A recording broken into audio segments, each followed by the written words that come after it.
Along the shores of the Susquehanna River in northeastern Maryland, the waves are lapping against the riverbank.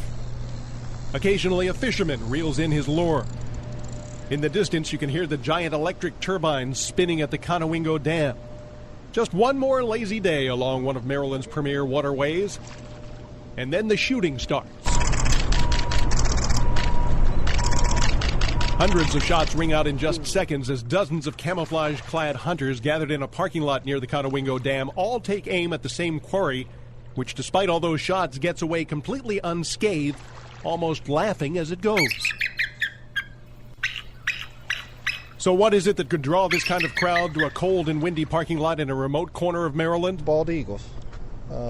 They're making a comeback in Maryland. They come down here and migrate between late September and early January, and people that are in photography come up here, staying here for hours with expensive equipment to get gorgeous shots of eagles.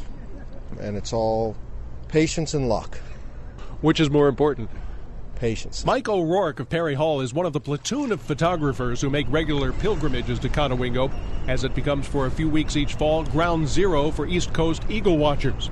And he knows that in addition to patience and luck, it also helps to have some money, because the tools of the trade, including O'Rourke's big 600-millimeter telephoto lens and everything that's attached to it, certainly don't come cheap. D700 Nikon body on a very expensive tripod and wimble head. So all told, if you don't mind me asking, how much do we have sitting in front of us in terms of camera equipment? About $15,000. That's music to the ears of Burke Syme. Service Photo. Syme owns Service Photo in Baltimore, one of the few places in these parts where you can still buy the kinds of monster lenses that are favored by the Conowingo photographers. And he admits he was surprised when the demand for those lenses suddenly started going up a couple of years ago. When I first started selling a lot of large lenses, they always provoked a question from me, what do you do? What do you use these things for? Because they're large, they're heavy, and they're fairly expensive. Everybody came back with the same response, which was, we're shooting eagles up in Conowingo. Despite that expensive equipment, all of the assembled photographers, including Eric Reuter, who makes the long drive to Conowingo from Barnegat, New Jersey, know that most of their day will be spent standing around waiting, and the vast majority of the pictures they take won't even be worth a second look. I'll tell you what, I'll be happy with a ratio of 1 out of 50 or even 1 out of 100 great if I get a great shot. Sometimes I'll fire 1,000 or 2,000 shots at an outing, and if I can come away with 1 or 2 really great shots, I'm happy. So why do they keep coming back?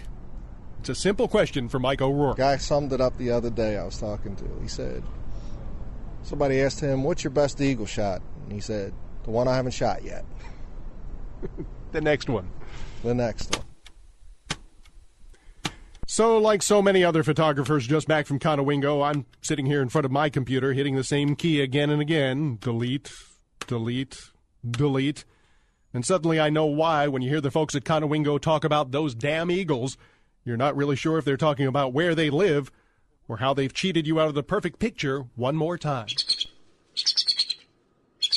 On Maryland's Morning News, I'm Bill Vanko on WBAL and WBAL.com.